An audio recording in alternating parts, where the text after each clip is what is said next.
And you have a Twitter account, which is what? At Damien Echols. DamienEchols. At Damien Echols. We'll get that out, and people will let you know they heard you on More Stories. Your faith, you're almost a modern day Job. I don't know. We hear about a lot of people getting unfairly and wrongly prosecuted and sentenced, and then subsequently being set free. But there's something separate about your situation. And I asked you earlier, what keeps you going? And I know, I think I'm getting this correctly from what I've read of you. Your faith is incredible. Well, eventually over the years while I was in prison, when you first get in, the anger, the outrage just eats you alive. You know, you wake up pissed off every single morning from the time your eyes open. And it eats you alive inside, and you realize you have to do something with it. And that's what turned me towards meditation in the first place. Eventually, over the years, I received ordination in the Rinzai Zen tradition of Japanese Buddhism. It's the same tradition that used to train the samurai in ancient Japan. Well, hence the present mind out the window. And then I also had to learn things. I was forced to learn things like Reiki and Qigong just for health reasons. So it was that, and it was my wife, which, you know, our relationship has always been very, very involved with our spiritual practice also. It's for us, it's one and the same. That's what kept me going. That's what kept me from collapsing. Even when I did collapse, you know, emotionally, psychologically, when I couldn't go forward anymore, it was her that would carry me forward until I could walk it myself again. I will say this real quick as an interstitial. Most guys on death row you see in documentaries, and they get brides, and the gal's kind of a little dicey, to say the least. Your wife's a real beautiful. She's beautiful. Well, thank you. And she's a redhead. I'm married to a redhead. She's delightful. You really got like an actual hot woman. Yeah. Well done, sir. Thank you. I told you you're a rock star. That's a frontman wife. Thank you. That's not a keyboard wife, bro. So your spirituality is pretty much, is it rooted in the Eastern Buddhism because of the meditation? Were you raised religious? Was there something to call on? Did you go from not believing in God and eschewing God because how could this happen to me if there's a God, to then do you go through, or you birthed into an acceptance of realizing there is a God and I'm going to embrace it to get through this? Well, I wrestled with a lot just because the people that were trying to murder me were calling themselves Christians and calling me a Satanist. So you go through this phase of, if that's what Christianity is, then I want no part of it. Right, of course. But for me, it became about stripping away what it means to other people and what it means to me. That's the things you have to hold on to, whatever it is that's important. For me, I ended up combining, you know, in the book I talk a lot about magic, which I spell with a K. And what that means, it means it's a combination of Gnostic Christianity, esoteric Judaism, a lot of the Eastern practices, Taoism and Zen, with, you know, chakra meditation techniques, all of these things combined together. That's what magic with a K refers to. So for me, really, it was a combination of Eastern and Western practices. I tried to approach it more from like a science than a religion, you know, strip away the beliefs and just get to what works, why it works, how it works, and how can I make it work better. Do you believe in an afterlife? I do. It's not what most people would think of when they think of an afterlife. I think an afterlife is just like anything else. It takes a hell of a lot of work, just like a life in this world takes. I think it's possible to degenerate into nothingness in an afterlife, just like it's possible to do that in this life. And you came close to degenerating into nothingness on death row. did. And I would think most death row inmates, the ones that are sane and the ones that are not guilty, certainly, it would be very hard not to degenerate. Yes. When you wake up, horrifying. when you mention waking up, there must be an overwhelming, this overcame me when you were speaking. I just didn't want to interrupt earlier. When you wake up on death row, my first thought, I guess, would be, why did I even wake up? Mm-hmm. Why do I keep waking up to do this baton death march towards, was it lethal injection? Was it? Yes, Yeah. lethal injection. Does that cross your mind too? Like, why am I even alive in this cell for 23 hours a day? What is this purpose?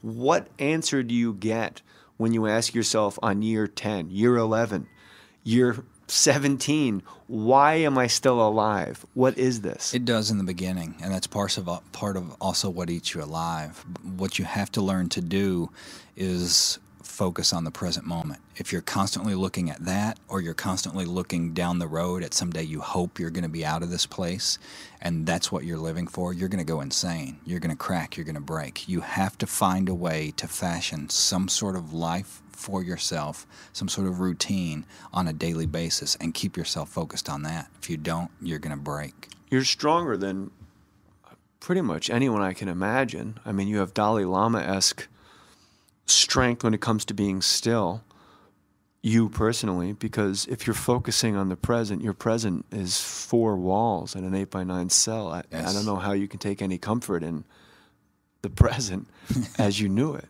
but somehow you found a way. Was the present just a way to box out the morbidness of the reality that awaited and that was behind you? Was it just a temporary refuge, or did you really transcend into a state of happiness? Would be a ridiculous word. You're so damn unique, Damien. Acceptance. Is there this serenity of acceptance?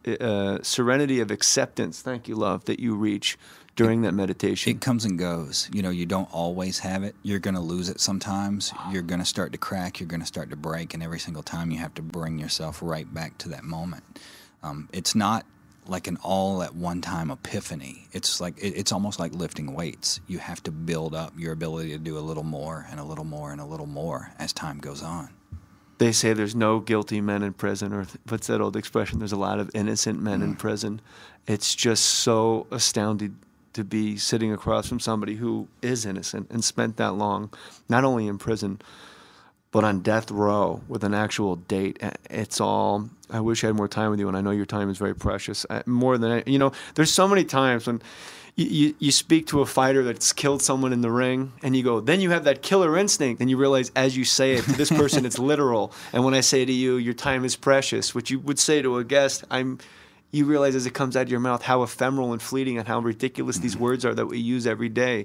Damien Echols, your time is precious, more than anyone listening to this. And I can only ask the listeners to just really get this story. Make sure you seek out and get West of Memphis, the documentary. Get Damien Echols' book. Go to Amazon.com.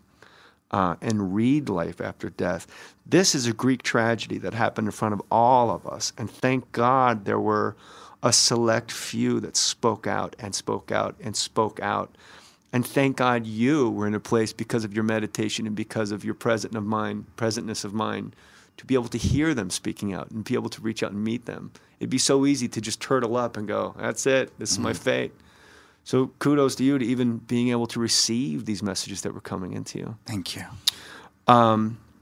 You mentioned Taoism, and I love Taoism. First sentence, all will be well, always struck me with Taoism. I thought that was such almost a jazz riff, such a one-off. As far as all the other religions, Taoism has them all beat with that one sentence. The introduction, all will be well. And I don't know what to say to you other than I'm sorry, and all will be well from here on out. You have a beautiful wife, you have great friends, and I'm really privileged to share this time with you. And time is precious, and we feel very small, and you've made me realize even how precious my time is. So your transcendental meditation has transcended to me. And I thank you for that, my brother. Thank you so much for having me. Everyone listening, Life After Death, Damien Echols, 18 years, 78 days, on death row, West Memphis 3. And you're a front man. You're a rock star. And just thank you so much. And good luck with the documentary. That's West of Memphis. And when is that going to be up and running? That opens up on Christmas Day, December 25th. What a nice present for you. Yeah. And at this stage in the game, they're all just sort of piecemeal presents. But because of your meditation, you'll be able to accept it and receive it with your good friends. Yes. I'm proud. And I'd like to tell people we're friends. Thank you very much. I love you, buddy. Thank you so much. Put your name on it, guys.